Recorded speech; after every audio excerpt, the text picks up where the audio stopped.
Business Latest is brought to you by Capco in just about everything. Two generations face the past in order to understand the present. A young man embarks on a journey with his father in search of answers.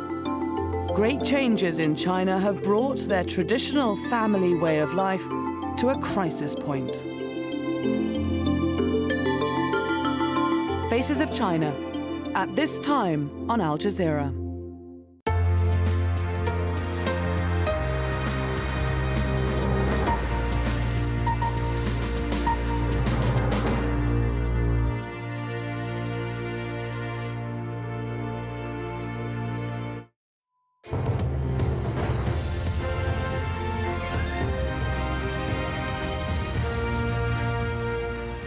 Welcome back. Let's recap the top story here in Al Jazeera now. The new Prime Minister has been appointed in Tunisia after more protests. Al-Baji Qaid Sebsi will succeed Mohamed Ghannouchi, who resigned on Sunday. Opposition parties in Yemen say they plan to join anti-government protests to put pressure on the president to step down. And the city closest to Libya's capital has been seized by anti-Gaddafi protesters. Demonstrators in Zawiya believe Libyan troops on the outskirts are preparing a counterattack. As more cities come under the control of opposition forces, the pressure on Muammar Gaddafi is becoming more intense. So what are the options that the embattled Libyan leader has left? Lawrence Lee reports. So what next for Gaddafi? Assuming he will not go voluntarily, his next moves must surely be predicated on where he believes he still has support and to what extent he can block his opponents from marching against him. A look at Western Libya presents problems for both the opposition fighters and for Gaddafi. The coastal road from the east is blocked at Sirte, Gaddafi's hometown, which he still controls. It's not a big place, but the roads either side of it are said to be controlled by armed forces loyal to Gaddafi. As such, it presents the biggest obstacle to forces from the east moving on Tripoli. Yet west of Sirte and still east of Tripoli, the rebels are said to now hold Misurata. The town has been the scene of days of heavy fighting, with the city falling and then being counter-attacked by pro-Gaddafi forces. But he now seems to have lost the army and therefore the town. Just as significant is the town of Zawiya, just west of Tripoli. Geographically, it's crucial. Latest reports from the town of 200,000 say after days of heavy fighting, the rebels are in charge in the centre, but the pro-Gaddafi forces are surrounding it. It's hardly surprising Gaddafi wants it back. If the rebels do keep control, it would leave Tripoli in a pincer. So what of the situation in the capital? The most recent images from foreign media invited by the Gaddafis suggest hasty attempts to clean up the centre and an area around Gaddafi's stronghold still said to be under his control. But contrary to Gaddafi's claims, there's plenty of evidence to suggest that Tripoli is not stable, and some reports have suggested dozens killed in clashes. Scenes from some of the poor suburbs like Tajoura in eastern Tripoli seem to suggest the police have simply melted away. It all lends weight to reports from Tripoli that Gaddafi's forces have been trying to pay local men to take up arms against the insurgency. There's no question the ground upon which Gaddafi built his empire is slipping away. His military options look increasingly limited. Lawrence Lee, Al Jazeera. Dozens of men, women and children have been fleeing Côte d'Ivoire's main city despite the presence of UN peacekeepers. Well, there's been more fighting between forces loyal to incumbent President Laurent Gbagbo and those who back opposition leader Alassane Ouattara. The UN's Human Rights Agency says between 20 and 30,000 people have left just one district in Abidjan. New Zealand is facing a $15 billion repair bill after two recent earthquakes. Last week's quake in Christchurch killed at least 148 people. At least another 50 are still missing. Funerals are being held for some of the victims on Monday. Large parts of the city have been reduced to rubble.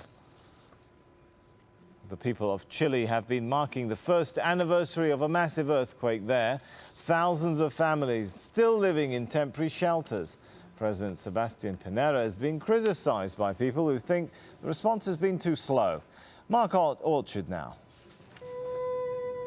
A pre-dawn vigil at the epicenter of the magnitude 8.8 earthquake. the keynote to a national day of mourning for all the victims and their families. In the coastal town of Constitucion, bells tolled and the names of the dead were read out. To be here along with all the other families is incredibly painful, incredible, but you need to know how to stand up. President Sebastián Pinera has been touring the disaster zone with the message that his government is sparing no expense to rebuild. As we observe the first anniversary of the catastrophe which struck our country, the reconstruction has been solid, and we have achieved very significant progress and accomplishments.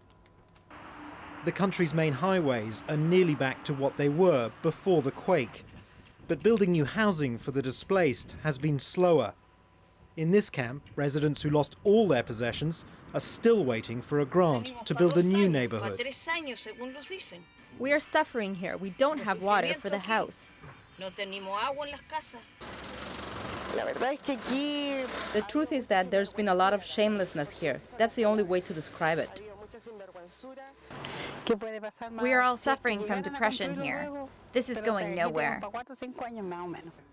Opposition politicians blame the lack of progress on the right-of-centre government's decision to privatise most of the construction work. The government cannot continue to accept poor workmanship in the service of the public.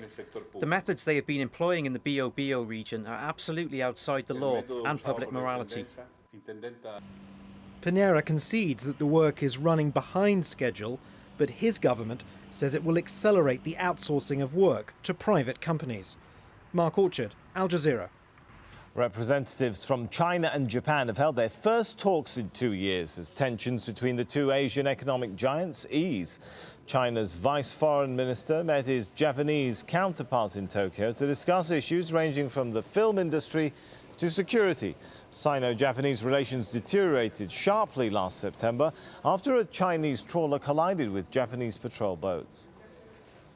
Malaysia's government is planning to tighten media regulations, in particular targeting online publications. That's despite an earlier promise not to interfere with the internet. Stephanie Scowen reports.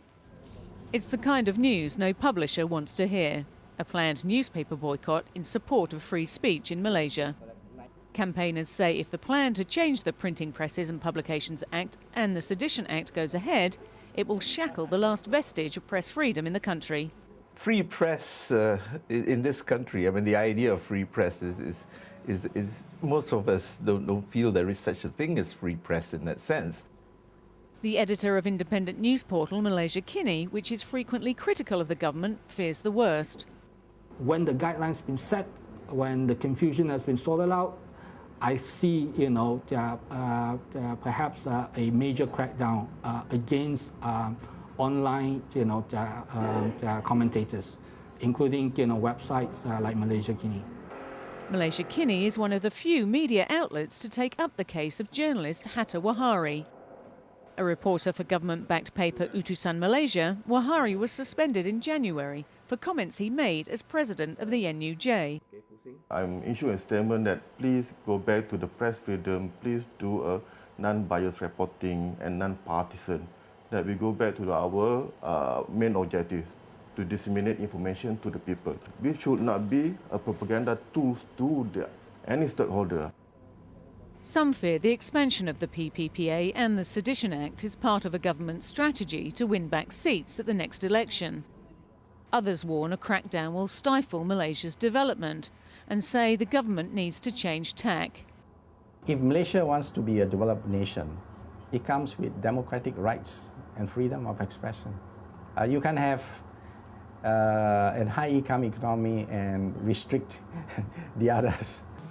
Al Jazeera asked Utusan Malaysia to explain why it was taking action against Wahari, but the paper declined to comment.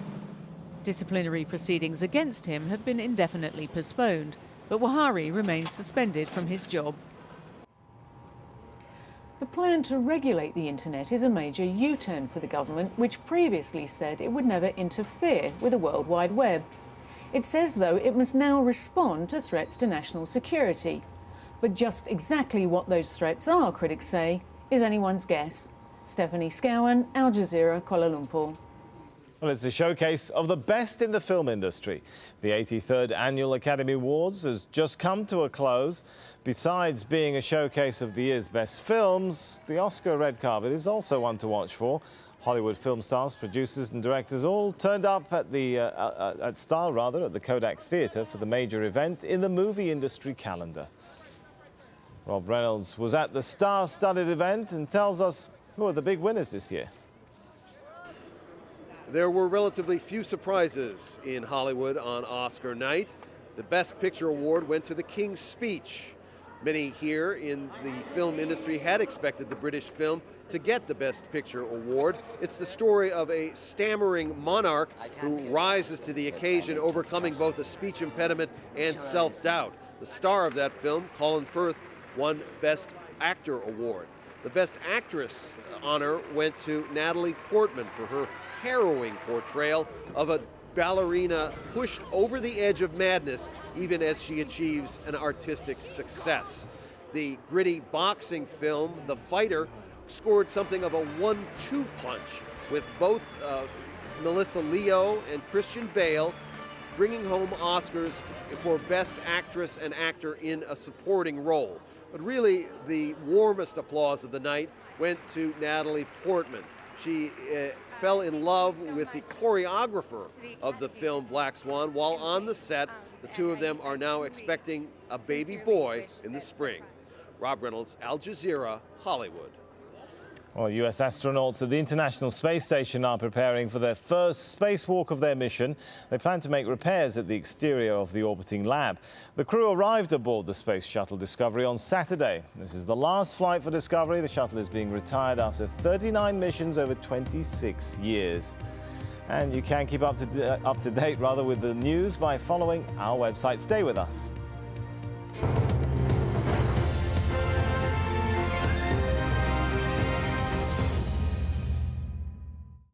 Behind the harsh reality of headline stories, creative forces are constantly developing. Across the globe, people use their talents, their imagination, and their vision to break down powerful barriers. From a small backroom theater challenging a despotic regime, to the courage of individuals searching for expression. With rich colors and clear voices, people communicate to a wider world. Artscape, coming soon on Al Jazeera. The times change. The instruments evolve. The battlegrounds shift. This is America! Our country! But the international struggle continues. He was murdered! Uncompromising, hard-hitting investigations. I can't get no justice from no one in Jamaica. People and power, at this time on Al Jazeera. As geeks take on dictators, bloggers turn dissidents, and social networks root for social justice, governments are going cyber, spying on their citizens, erecting firewalls like iron curtains, and closing down websites. We ask, is cyber-generated change virtual or real? Empire at this time on Al Jazeera. Homes have crumbled and many buildings have been left just empty shells. Tensions are high. Riot police trying to control thousands of Greek protesters on the streets of Athens. A British court has approved the go-ahead for WikiLeaks founder Julian Assange to be extradited. The Gaddafi is waging a war against the Libyan people. They are killing civilians mercilessly. They're using ammunition, live ammunition.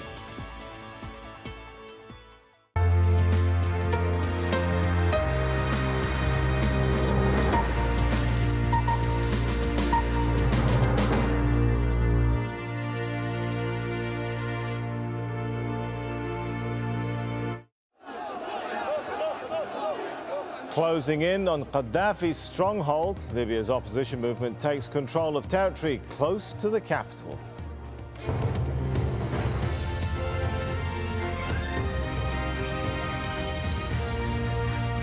I'm Sami Zaidan. This is Al Jazeera live from Doha. Also on the program,